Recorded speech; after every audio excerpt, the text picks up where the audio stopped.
Saudara-saudara yang kasih dalam Tuhan Yesus Kristus, selamat berjumpa kembali dengan saya di dalam acara renungan tiap Rabu. Kiranya pada kesempatan hari ini renungan yang saya bawakan menjadi berkat bagi kita semua.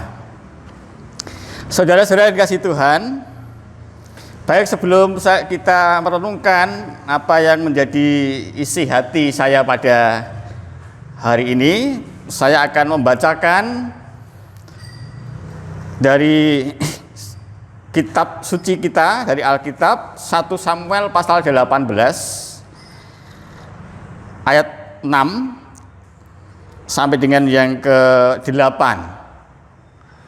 Saya akan membacakannya demikian bagi kita semua. Saul benci kepada Daud. Tetapi pada waktu mereka pulang, ketika Daud kembali sesudah mengalahkan orang Filistin itu, keluarlah orang-orang perempuan dari segala kota Israel menyongsong Raja Saul sambil menyanyi dan menari-nari dengan memukul rebana, dengan bersukaria dan dengan membunyikan gerincing. Dan perempuan yang menari-nari itu menyanyi berbalas-balasan, katanya, Saul mengalahkan beribu-ribu musuh, tetapi Daud berlaksa-laksa. Lalu bangkitlah amarah Saul dengan sangat, dan perkataan itu menyebalkan hatinya, sebab pikirnya, kepada Daud diperhitungkan mereka berlaksa-laksa, tetapi kepadaku diperhitungkannya beribu-ribu. Akhir-akhirnya jabatan raja itu pun jatuh kepadanya. Demikian bacaan kita pada hari ini. Saudara-saudara dikasih Tuhan, saya memberikan renungan pada hari ini dengan judul kebencian itu mematikan. Ada sebuah ilustrasi di suatu sekolah. Ada seorang guru yang menjumpai di kelas itu sangat pintar.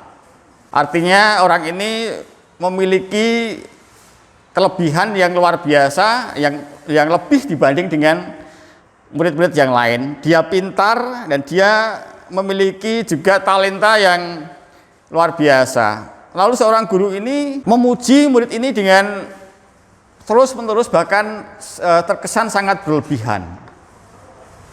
Tetapi rupanya seorang guru ini tidak sadar bahwa sebenarnya ada siswa lain yang justru ketika guru ini memuji-muji seorang murid yang pintar ini, justru ada murid yang merasa terpinggirkan. Ada murid lain yang memiliki kemampuan yang tidak sama dengan si murid yang pintar ini, justru merasa bahwa dirinya tidak ada artinya. Dirinya merasa lebih rendah. Dia merasa bahwa tidak dihargai.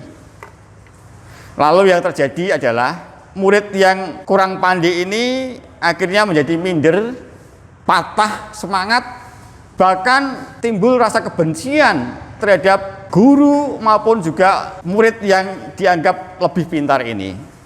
Terjadi kecemburuan sosial.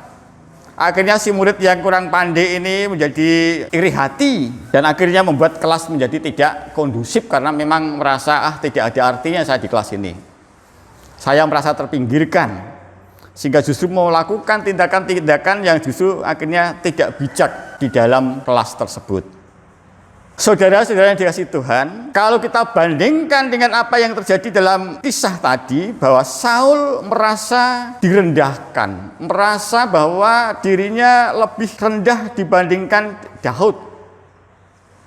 Karena para perempuan-perempuan itu memuji-muji Daud dan mengatakan bahwa Daud mengalahkan berlaksa-laksa, Saul mengalahkan beribu-ribu. Inilah yang membuat Saul menjadi benci kepada Daud. Apa dasarnya? Yaitu oleh karena pujian-pujian yang disampaikan kepada Daud itu dianggap sebagai sesuatu yang justru merendahkan martabat Saul. Saul yang pada waktu itu menjadi raja, tentu merasa kekuasaannya direndahkan oleh Daud yang merupakan anak muda. Masih muda, tetapi ya kita akui bahwa kalau dalam saat ini memiliki prestasi yang luar biasa. Karena selalu berhasil di dalam setiap tugasnya. Bahkan dikatakan dalam Alkitab ini mengalahkan berlaksa-laksa dibandingkan Saul yang hanya beribu-ribu. Rupanya kebencian Saul ini menjadi-jadi. Bahkan Saul merencanakan segala sesuatu kejahatan kepada Daud dengan cara baik. Di dalam ayat selanjutnya itu kita membaca bahwa Saul mencoba membunuh Daud dengan melemparkan tombak, tetapi juga dengan jerat yang lain menyuruh untuk berperang di depan. Tetapi ternyata Daud ini tetap berhasil di dalam melaksanakan tugasnya.